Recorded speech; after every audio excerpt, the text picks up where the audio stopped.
बिस्मिल्लाहिर्रहमानिर्रहीम। नाज़रीन सुबह से मैं इकबाल इंजवा। उस्मान अतीक साहब अपनी एक कॉर्नर मीटिंग में क्या इरशादात फरमा रहे हैं, स्टार्ट में आप सुनिएगा। आज़ाद कश्मीर और मकबूजा कश्मीर का मुवाजना किया जा रहा है।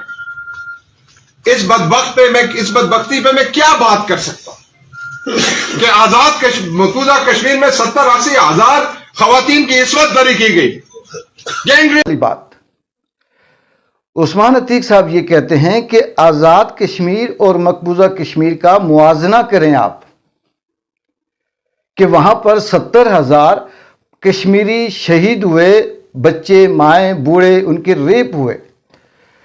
पहला जवाब इसका यह है कि मान लेते हैं कि वो शहीद हुए, मारे गए। किसने मारे?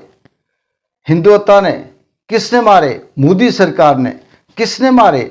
इंडिया की हुक्मरान फौज ने। किसको मारा? कश्मीरियों को। क्यों मारा? वो कश्मीरी कहते थे कश्मीर बनेगा पाकिस्तान। कहां कहते थे? इंडिया के अंदर। तब हिंदुस्तानी फौज ने उनको मारा, शहीद किया। 70 सालों में ये सारी की सारी तादाद जो आप बता रहे हैं। दूसरी तरफ आते हैं, मुआजना करते हैं, आगे अभी चलते हैं मुआजने में, कि मुजफ्फराबाद के अंदर जो निहत्ते बच्चों को, जवानों को गोलियां मारी गई। क्यों मारी गई? अवामी एक्शन कमेटी के हवाले से। क्या वो कश्मीर बनेगा हिंदुस्तान का नारा लगा रहे थे? क्या कश्मीर के अंदर, मुजफ्फराबाद के अंदर मोदी सरकार की हुकूमत थी? क्या कश्मीर के अंदर वो जो मारे गए, जिनको गोलियां मारी गई, वो क्या कह रहे थे?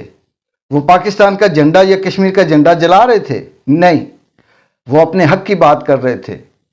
वहां 10,000 बंदा अगर हिंदुस्तान में हिंदू फौज मारती है, यहां आप अगर किसी एक नत्ते कश्मीरी पे गोली चलाते हो तो ये बराबर है, क्योंकि उसका नजरिया और इसका नजरिया बहुत मुख्तलिफ है।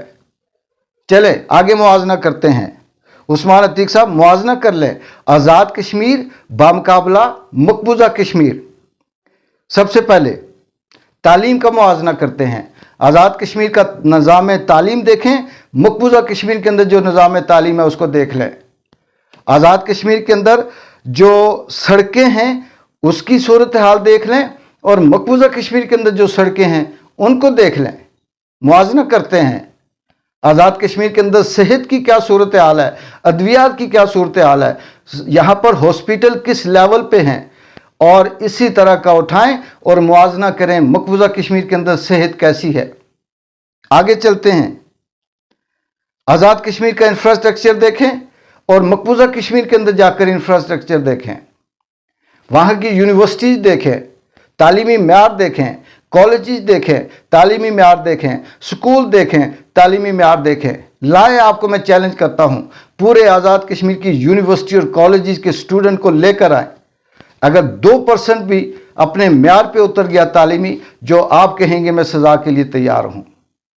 क्या तालीमी म्यार दिया हुआ आपने? क्या सेहत का म्यार दिया हुआ आपने? क्या सड़कों का म्यार दिया हुआ आपने? क्या यहां पर दीगर जो इदारे हैं उनका क्या म्यार दिया हुआ आपने? क्या आपने जो छोटे मोटे ये जो AC DC थाने कचहरियां आपने कंट्रोल किए हुए, क्या यहां पे इंसाफ दिया हुआ आपने? चलें मुकाबले से मुआजना करते हैं ना। फौज को छोड़े, हम सियासी टू सियासी बात करते हैं, आवाम की सहूलत की बात करते हैं, सब्सिडी की बात करते हैं। दुनिया में सबसे बड़ी सब्सिडाइज जो दी जाती है खाने पीने की चीज़ों में, वो इंडिया कश्मीरियों को दे रहा है। पता करें वहाँ चीनी की क्या कीमत है, आटे की क्या कीमत है, सोने की क्या कीमत है, दीगर खाने पीने की अशिया की क्या कीमत है, दूध वहाँ किस तरह से मिल रहा है। और यहाँ आज़ाद कश्मीर में पता करें कि आटा, दाल, चीनी, चावल कैसे मिल रहा है। यहाँ एक छोटी सी सब्सिडी देकर तो आप जितने हुक्मरान हैं, आपको वो ताने दे देकर आप रजते ही नहीं है। सब्सिडी दे दी, सब्सिडी दे दी। एक उठता है तो रूस, जापान और यूरोप की और अमेरिका की और बरतानिया की एग्जाम्पल देता है कि कई 100 साल लगाकर उन्होंने तहजीब बदली। और दूसरा सिर्फ और सिर्फ जो शहीद हुए, जो मारे गए, उनका मुआवजा करता है। बाकी मुआवजा क्यों नहीं आपके जहन में आता है? दूसरे जो यूरोप की मिसाल देते हैं उनको जापान, चाइना, इंडिया की एग्जांपल क्यों नहीं आती तरक्की की, जिनको 70 साल हुए आज़ाद हुए? वो कहाँ पहुंचे और आप कहाँ खड़े हैं? آگے ایئرپورٹ دیکھ لیں، ہندوستان میں جو اس وقت عالمی سربراہ جو کانفرنس ہوئی تھی جس کے اندر پوری دنیا کے مبصرین آئے تھے، دیکھا تھا کیسے سجا ہوا تھا سری نگر، اور کشمیر کے اندر ہے یہ ایسی حالت۔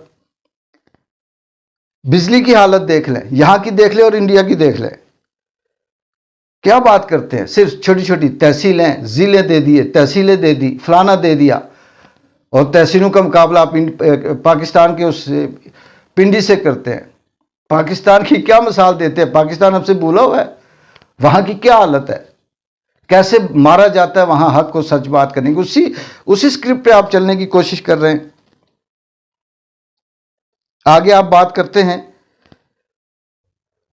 کہ فوج کو کوئی گالی نہ دے، سیاسی لوگ ہیں، سیاسی مسئلہ ہے، سیاسی بات کر کے حل کریں، مان لیتے ہیں یہی بات ہے۔ فوج کو تو کوئی گالی نہیں دیتا، فوج کو گالیاں آپ دلوا رہے ہیں۔ دور کیوں جاتے؟ 5 سال پیچھے چلے جائیں، 10 سال پیچھے چلے جائیں، بچہ سلوٹ مارتا تھا فوج کو۔ آج فوج سے نفرت کا سبب کون ہے؟ ذرا سوچئے گا، جھانکیے گا۔ آگے عثمان عتیق صاحب کیا کہہ رہے ہیں یہ سنیے۔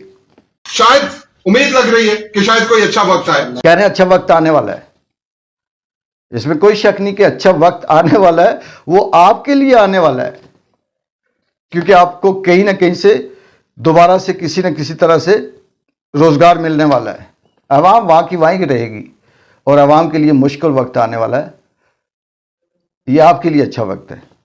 آگے سنیے عثمان عتیق صاحب کیا کہتے ہیں۔ کریں ہم سیاسی کارکن، تو سیاسی کارکنوں کو سیاسی گفتگو کرنی چاہیے، کہ سیاسی کارکنوں کو سیاسی گفتگو کرنی چاہیے، سیاسی لوگوں کو سیاسی گفتگو کرنی چاہیے۔ بالکل ٹھیک، میں ایگری کرتا ہوں آپ کی بات سے۔ سوال یہ ہے کہ آپ سیاسی کارکن ہیں، آپ سیاسی گفتگو کریں، کبھی ادھر سے ملا دیتے ہیں، کبھی ادھر سے ملا دیتے ہیں، کبھی شہیدوں کو ملا دیتے ہیں، کبھی فوج کو ملا دیتے ہیں، کبھی کسی کو بیچ میں لے آتے ہیں۔ کیوں لاتے ہیں؟ آپ سیاست تو سیاست بات کریں نا، موازنہ کرتے ہیں تو ٹھیک آئے کر لیتے ہیں۔ آگے سنیں عثمان عتیق صاحب کیا کہہ رہے ہیں۔ اللہ پاک قرآن پاک میں فرماتے ہیں کہ میں چھوٹی فوجوں کو بڑی فوجوں کے اوپر برتری دے دیتا ہوں، ان کے دلوں پہ ہیبت طاری کر دیتا ہوں۔ تو یہ اللہ تعالیٰ کی عثمان عتیق صاحب یہ کہہ رہے ہیں کہ اللہ تعالیٰ قرآن پاک میں فرماتے ہیں کہ اللہ تعالیٰ کی نصرت، اللہ تعالیٰ جب کسی شخص کو عزت یا کامیابی دیتا ہے نظریے کے مطابق، تو وہ چھوٹی فوجوں کو، چھوٹے کمزور لوگوں کو حاوی کر دیتا ہے بڑے طاقتور لوگوں اور فوجوں کے اوپر، ہیبت طاری کر دیتا ہے۔ بالکل سچ کہا، قرآن مجید تو جھوٹ نہیں بولتا، نعوذ باللہ۔ یہی بات ہے کہ جب بندہ حق کو سچ کے راستے پہ ہوتا ہے، اس نظریے پہ ہوتا ہے، تو چند 100,000 لوگ عوامی ایکشن کمیٹی کی صورت میں نکلتے ہیں اور ریاست کے اوپر ہیبت طاری ہو جاتا ہے۔ یہ قربانی، یہ کامیابی کس نے دی؟ اللہ تعالیٰ نے دی۔ آپ 10 بندے لے کر کوہالے میں کھڑے ہوئے تو آپ نے کہا جمع غفیر لوگوں کا جمع ہو گیا، بلے بلے بلے بلے، اللہ کی نصرت تھی۔ تو جو میرپور سے لے کر مظفر آباد تک جمع غفیر تھا، اس میں اللہ کی نصرت نہیں تھی۔